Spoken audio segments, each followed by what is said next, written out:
Now, as I'm sure you're all aware, earlier this year, Ascent Infinite Realm actually rebranded under the new Elyon title. They also did a complete overhaul of the entire game because players were just generally unhappy with the state the game was in. The game was scheduled to release in South Korea and North America at the end of 2019, but after the changes, the game ultimately ended up delayed. Elyon just finished their closed beta test in South Korea, and players had a much more positive reception of the upcoming MMO this time around. Enough so that the devs behind the game have confirmed that they are targeting a December 2020 release for South Korea, and they are both still working on and expecting a North American release to follow shortly after. But with that confirmation aside, I would like to take a few minutes of your time here to go over what my thoughts are on Elyon, the changes that have been made to the game, and what we should expect going into the release probably at the end of this year in December 2020, or even if it gets delayed again, or concerning the global release early 2021. Now let's go ahead and talk about the combat, since I know that's something that you're all concerned with. Ascent Infinite Realm was a tab target MMO, which is a weird direction to take the game, especially since it's developed from the team behind Terra, one of the better action MMOs out there right now. The goal with Elyon was to take the combat and completely overhaul it, moving away from tab target and towards a full action combat system. From what I've seen from various streams, combat seems completely action based now, much closer to Black Desert, but still not as fast. There are a variety of different classes, each with their own unique abilities and combat styles, but after seeing how different the mage plays compared to when I played the mage back in Air, I'm kind of impressed. Because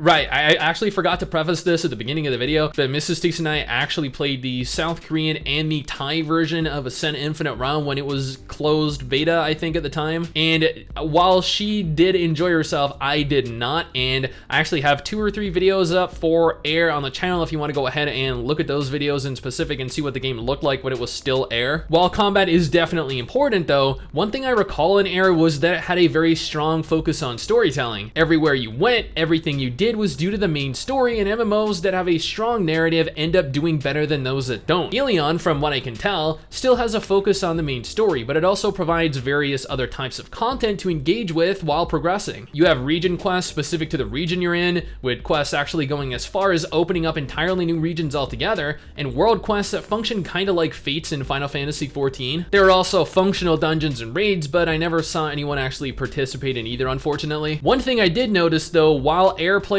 were out in the world, was that the game still utilizes a form of autopathing. This was also present in Air. You can autopath to your quest objective, meaning that it's definitely plausible that half the people you see out in the large open world will be AFK. I really disliked this about Air and was hoping that it didn't make it into the end version of the MMO, but unfortunately, here it is. I'm aware this is present in BDO as well, but I feel like engaging with other players in the world is part of what makes an MMO, you know, massively multiplayer. Otherwise, we have what happened in Revelation Online. Hundreds of players all AFK floating around the exact same route. You'd see hundreds of players all autopathing to a quest NPC and then just standing there like zombies. This is not the direction I wanted Elyon to go, but it might not be that big of an issue for some people, I don't know. Other than that, the only major change to the game is the PvP and the focus on the type of content we'll have access to. With regards to PvP, the game will have unique PvP zones that allow players to tackle PvPvE content, having players fight one another along with monsters to complete their quests. PvP is not optional in these zones as far as I'm aware, as you'll be forced into combat with other players while in areas that are marked as PvP zones. Additionally, they'll have 1v1, 2v2, and 3v3 arenas for players to group up in, realm versus realm encounters, and a free-for-all battlefield that will function as a battle royale. Yeah, a battle royale game mode. Yay! Because, you know, everyone wants more of those, right? Especially in their MMOs. I've never been a fan of battle royales, so I will not personally be participating, but the open world PvP, while I know some of you will be instantly turned off at the mere mention of forced PvP,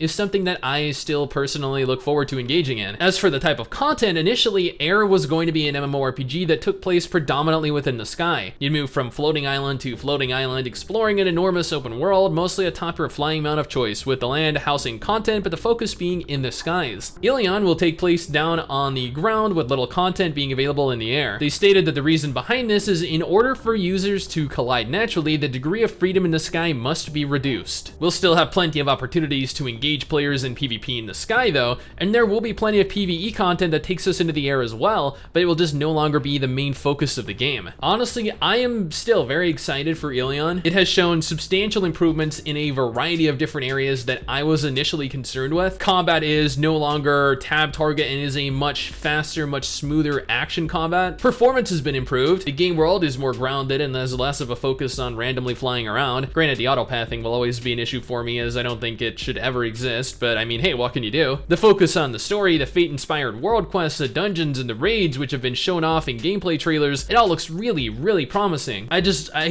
really hope that they are not setting themselves up to fail here with how large and grand in scale this overhaul is. This is my opinion, my impressions of the game right now. What do you guys think? Are you excited about this overhaul? Are you disappointed the combat is no longer going to be tab target and is instead action? Like, let me know your thoughts down in the comments below and let's go ahead and talk about it. Anyway guys, that is it for me. Thanks for watching. Hopefully you enjoyed the video. Don't forget to subscribe for more content like this and I'll see you on next time. Peace.